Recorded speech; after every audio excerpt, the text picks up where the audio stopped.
meeting, Community Preservation Committee meeting for Templeton. Unfortunately, at present, we only have 4 members and we need 5 for a quorum, so there will be no votes taken during this meeting. But since we're together, we will have a discussion to provide information sharing and et cetera. So that being said, Dennis, in terms of the minutes, we have minutes, but we can't approve them anyway. Right, I understand that. From our last meeting, how did that go? We had minutes from both February and March. March was also an unofficial meeting because we didn't have adequate numbers of present. But Okay, so the Community Preservation Committee has 3 at-large members who are voted in, and the other 6 slots are appointed by representative boards throughout the community. We are presently in need of a representative from the Templeton Housing Authority and also from the Historical Commission.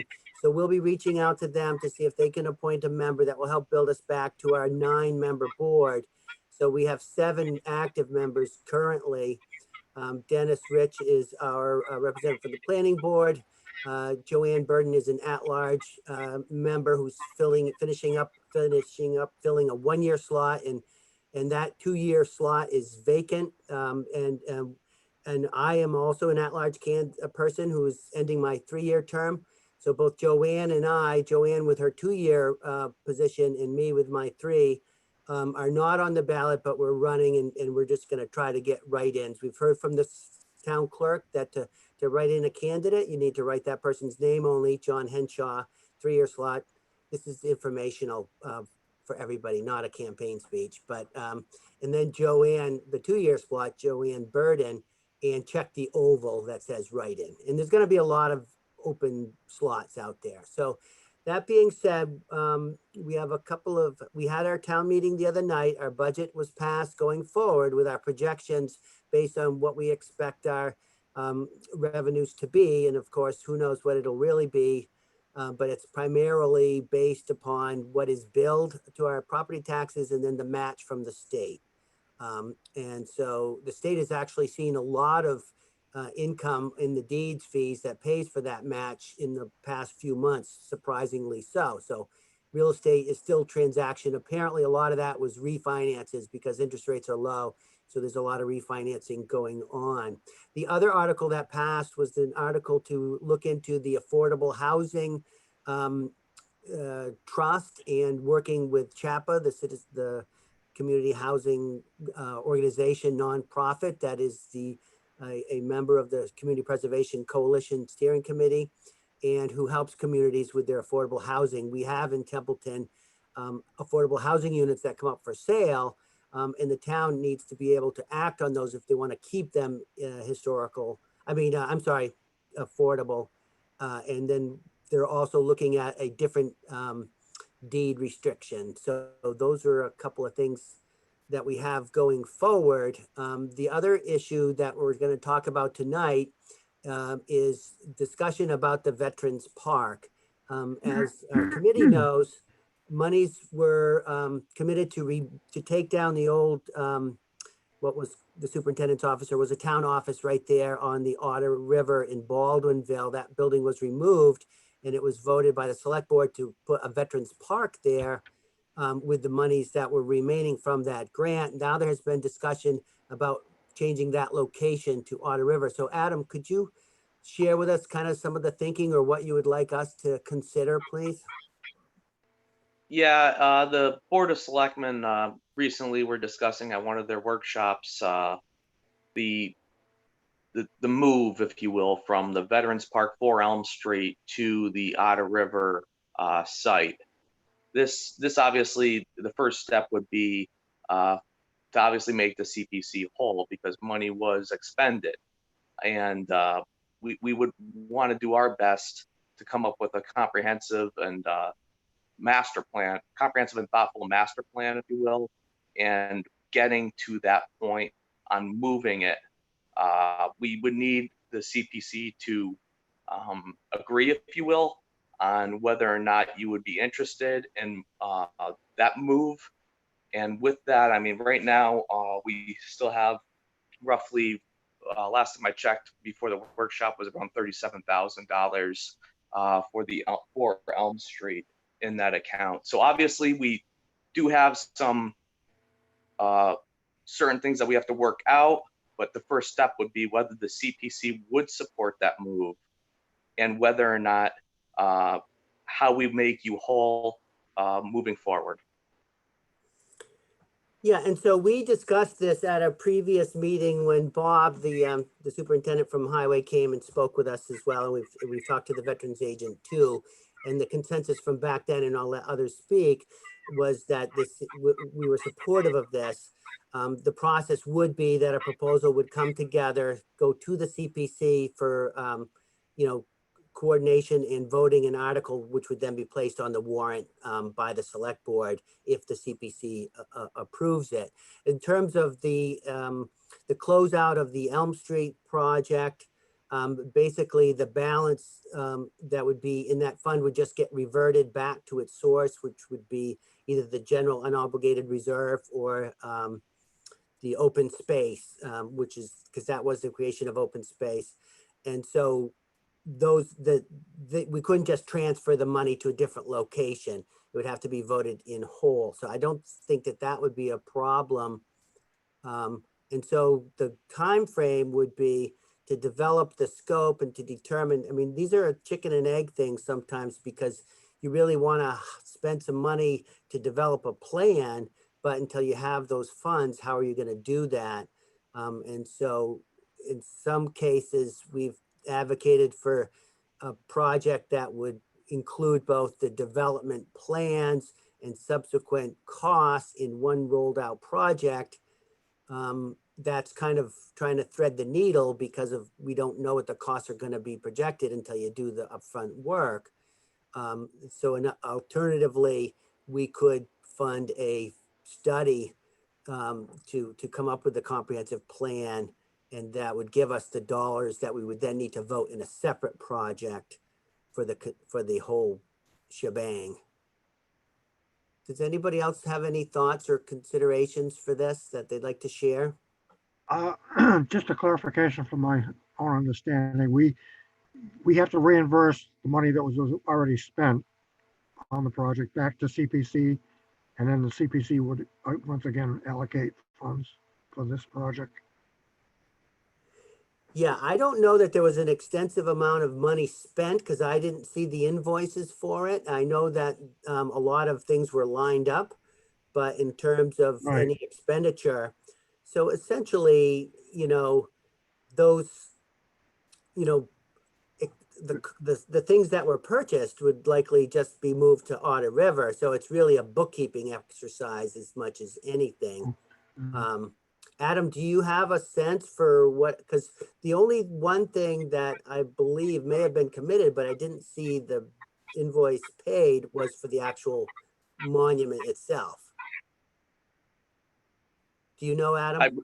I believe the veterans director would have a better insight. I know she was ready to move in. I know she had some items. I don't remember what specifically, but I can say that there has been some activity there. But the ending balance is roughly 37,000. The original article, I believe, going back to 15, your special town meeting back in 2015, was around 98,000.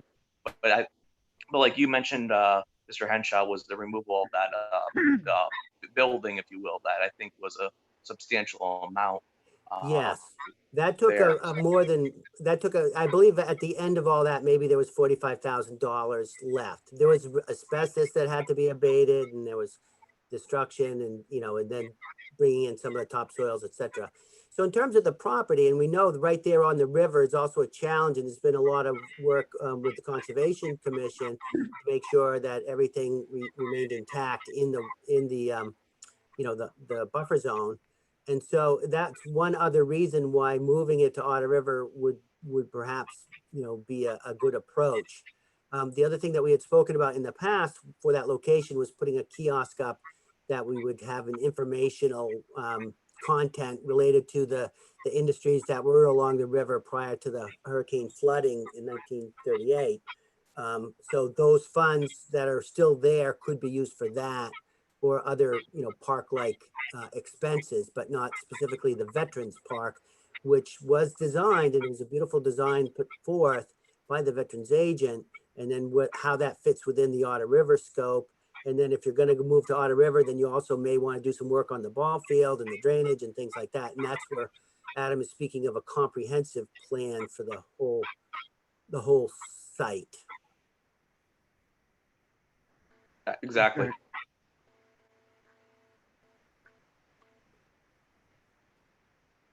So I guess going forward, what we would want to do is kind of rough out, get some plans. I know there was I have not had discussions with the veterans agent for some time. And of course, everything's crazy these days anyway.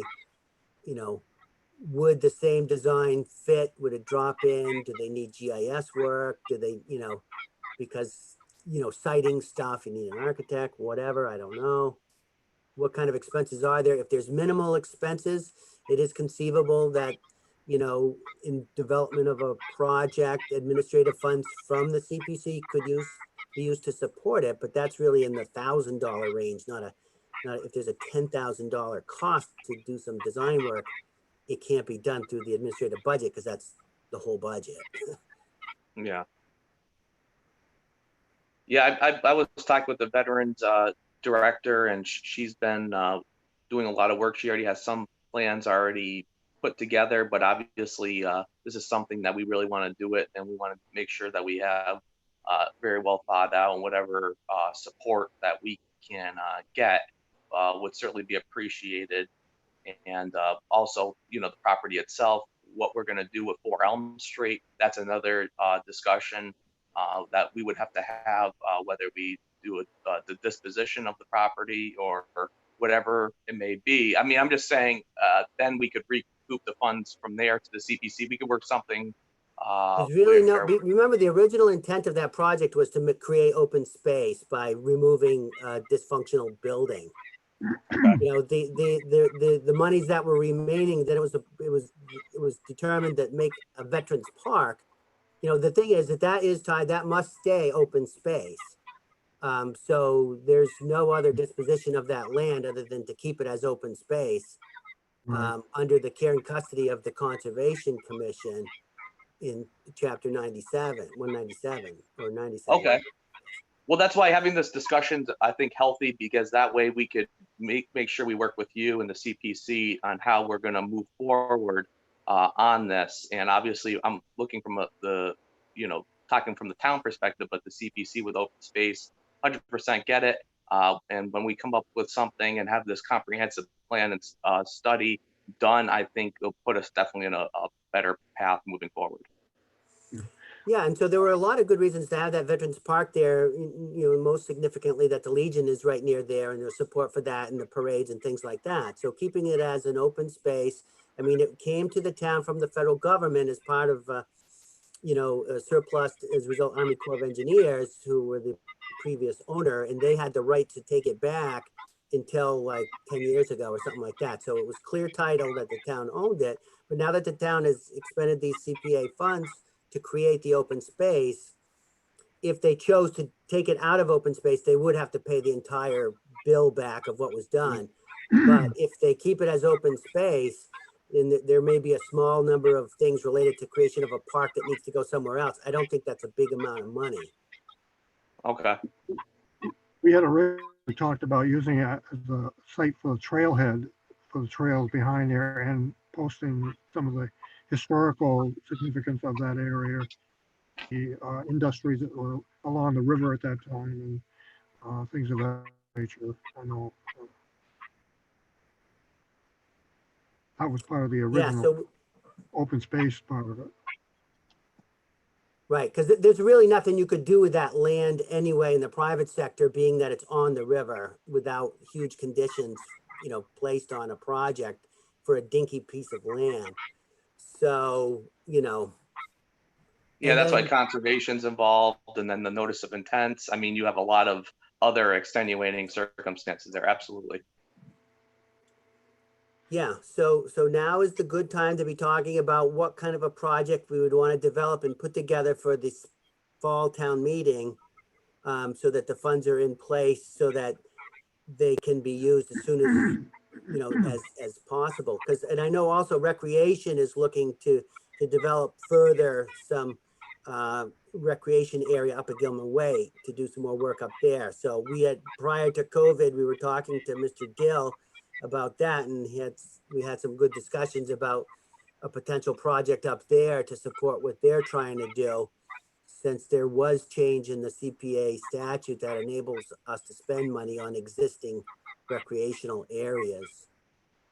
This is the town's money, and we want to support whatever the town is best for the town and the townspeople want. So let's No, do it the right way. I hear exactly what you're saying. I just bring up this position. I mean, keep in mind, with Baltimore school, it's been a lot of work. So, and so sometimes the towns, and this, being a former selectman and in government in general, I mean, the town certainly has a lot of property, but trying to keep up with it and make sure we have the right use is critical for that property, and whether or not it's suitable. And that's why doing this the right way is absolutely critical. That's why this discussion, I think, is beneficial. It's helpful, and it gives us insight on what the CPC wants to see, and then how we come together with the town CPC, coming up with a game plan and then acting upon it to get this together for the warrant. Yeah, generally speaking, our approach has been over these years is to support whoever comes to us, and if the monies are available, then we would support moving it forward and let the people decide. We have some experience on how these projects come together and costs and excuse me, hurdles that we have to overcome. And so we can help guide the proponents, but we're here to facilitate, the use of these valuable monies to the improvement of the town. Yeah, and you and the CPC have been instrumental in helping the city, the town, move forward on so many different areas. So I thank you for that. Great. Yeah. So does anybody else want to weigh in on the Elm Street or in the Veterans Park or anything? I'd just like to say that the Mills River Watershed Council would also like to put a kiosk there with information on our blue trails. So that's another thing that could possibly go there. Yeah, that would be great, because there is a Blue Trail launch just down by the Little League field, and by promoting it up there, right there on the river would be great. We can't get to the river from there without Right. breaking your neck, but yeah, that's an excellent idea, and I would support that too. So that's why I like the idea of informational, the history, the flora, fauna, the river access, a park for just a couple of picnic tables or whatever. People could eat their pizza from, the local restaurants or whatever. So, but, the fact that there are some funds available for that, those funds are not tied to a veterans park. That was the selectmen's choice, to use the voted funds that were in excess of the original requirements of creating the open space. And then if there are some monies that were spent that are specific to a veterans park, if the townspeople then vote to do it, it could be a reimbursement that way. It's a bookkeeping exercise. Because we have a wonderful town accountant, and she's done a great job getting our books clean, and it's very helpful for us to know what our balances are, and she's very meticulous, as you need to be in that role, to make sure everything is properly accounted. So just let us know, Adam, if you have a Zoom meeting with somebody like the select board or the veterans agent or somebody that you want somebody of us to show up to. I mean, those of us on the call are comfortable doing Zoom. We're going to work with our other members to see if we have to have a Zoom meeting the next time, how we might do that. I think we could even talk about a hotspot or a workplace workaround where we might have a couple of us in a socially distanced location where we each have our own individual access to a Zoom so that we can facilitate those who don't have the technology to actually participate.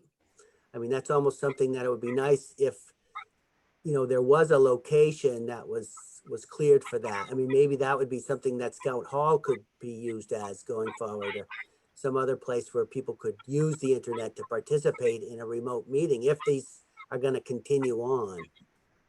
So yeah, I think as long as we have consensus or agreement, if you will, on the move, I think that gives the town, at least we know moving forward that the Board of Selectmen then can have that information and then make the final decision, if you will, on that project per se. And on the other thing is the plan. I think we'll be in talks too, because we're going to want to come up with some kind of master plan on that as well.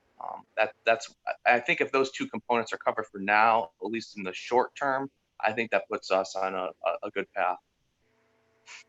Great. So obviously we can't vote, but for the 4 members that are on the call now, I haven't heard any negative opinions on that going forward. So that's all we can say on that, I guess. Okay, so the election is on Monday, and we'll see who we have.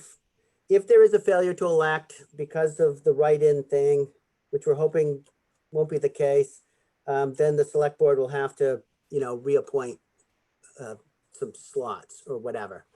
And I know this whole COVID thing has got everybody running 8 different ways. So, but we can still plan a meeting for July. I mean, I don't know that we have anything else to discuss, unless somebody else wants to bring anything up for discussion, just for chatting. I had a couple Okay. of quick things, but you've already scheduled the next meeting, I believe, for July 9th at 6:30, but that was also located at Boynton Public, so I don't know. You may have to think about doing it I'll again. have to reach out to Mr. Castle to see if we get a Zoom slot. I don't know what, because I don't know if the library's even open. I don't think it is. Also, maybe some of the two, if they can appoint somebody for the other vacant positions, maybe that'll also help out a little bit. The other question I had was actually probably more for Adam. The selectmen have determined the company that's going to be doing the housing units for the Ballsville Elementary. In their request, they were looking for a sum of money from the CPC to help fund that project. I don't recall exactly what that amount was. Do you offhand? I don't recall the specific number, but I do remember Lori did talk with the town accountant, and there would be enough to cover it within your account. Within the current account? That from their discussion, I believe it. I'm thinking it was a little bit over $1 million. It was over $1 million, yes. I just don't remember the specific number. But I do know that there was a discussion, and there is. I thought it was in excess of what we had, but I may be wrong on that. But that's something we're going to have. Do you know when that would be expected, and if they decide to take the building? Well, those details have been worked out yet or not? Well, I can say that I've sent an email letting Mr. Zoller know with MPZ Development that the article did pass town meeting, and right now we are officially, which granted the Board of Selectmen authority to actually sell the building. So now we're actually in the discussion portion where we're going to sit down and negotiate with Mr. Zoller and the MPZ Development folks. So we are moving forward. I believe, going back to your question, I believe it's going to take a little bit of time. Right now, we're still waiting on him to get us an updated timeline, because this whole COVID-19 and everything, it's impacted everything. So we're getting the final information in, and I will certainly circle back with you, Dennis, and get that through. Okay, I think they wanted Actually, a I'll grace, get that back to the whole CPC committee. okay, I think they wanted a grace period to be able to go through the building and check it out to be sure though. And if they decided they could possibly withdraw from that. But, so it really couldn't be definite until that decision is made. But I think the amount of money that's involved here, we kind of have to keep that in mind as far as our budget is concerned for future expenditures, CPC expenditures. So, Yeah, so this is the first I'm hearing of this. And so for something, I don't even know what you're talking about in terms of the CPC supporting the private development of formerly town-owned land. Was that to buy like deed restrictions? well, maybe Adam, you can address that better. I don't know. Well, that's why I think, I mean, I don't want to go digress too far off, but I mean, we're going to have this discussion moving forward. It kind of came up just now because with the article passing, but we will have to sit down and have the discussion on all the specifics when it comes to MPZ development, because he will certainly need the help of the CPC committee. Who will? Who will need the MPZ development would need to work with the CPC committee, absolutely, To do what? in order to move the project forward. If they want to develop something and they want the town to support it? Yeah, so we'll have to hear what the details are, but this is. Right. Yeah, I mean, I don't have all that information in front of me right now. That's why I think having that discussion, putting on the agenda for the future is something that we can certainly do. And I want to make sure that the right information's out there. And I know Dennis Rich was involved in the Baldwin Screening Committee, and that's where the question in the selection process going forward, and MPZ development was chosen by the Board of Selectmen. Okay, so we'll stay tuned. Thank you.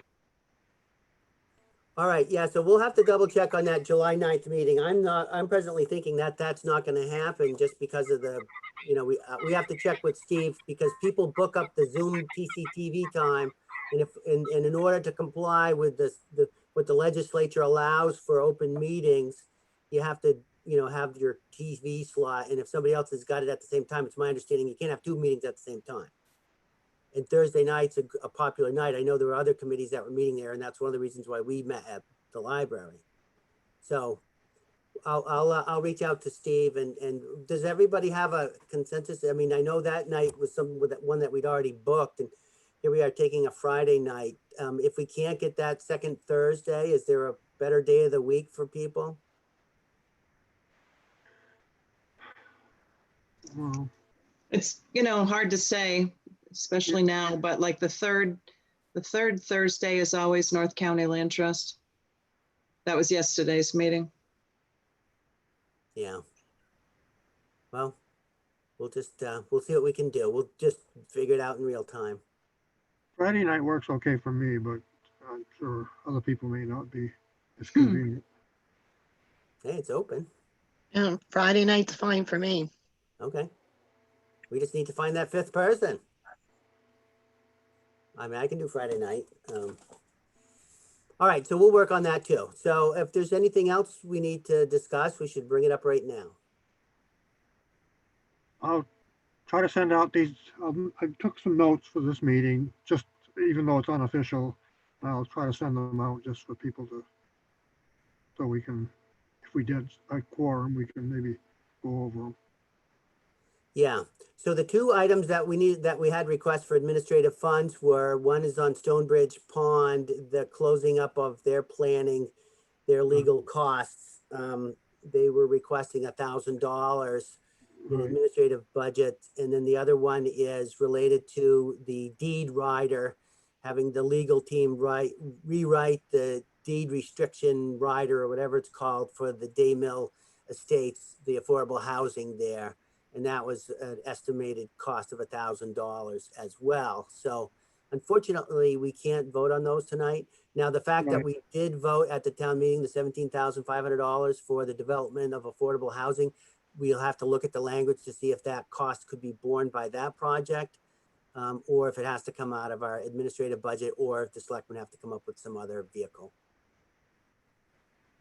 And Okay. if there's an emergency need, for a vote, Adam, you just need to let us know, and we'll try to pull something together in a, with a 48-hour notice or whatever it takes to get a quorum to vote. Yeah, I mean, the only concern I have is with that, with the Stone Bridge, getting your folks together and on that, and at least that one in the short term, before the end of the fiscal year. Yeah, that ain't happening. I mean, the fiscal year, it's only got 11 more days, but you don't close the books on June 30th, right? You know what? You bring up a good point. Okay. So, okay, well, we'll just figure it out as we go. Let us know what we need to do, and we'll do the best we can. I'm always thinking operational. Good, good. Okay, well, that being said, unless we have any other last minute discussion points, we can adjourn this meeting. Okay, I'll make a motion that we adjourn. Second. Okay, all those in favor signify by saying aye. Aye. Don't forget to vote on Monday, Yeah, That's right, 11 to 7. 11 to Thank you, 7. All right. everybody. Thank you, okay. John. Yep, bye. Thank Thanks, you, everybody. Sean.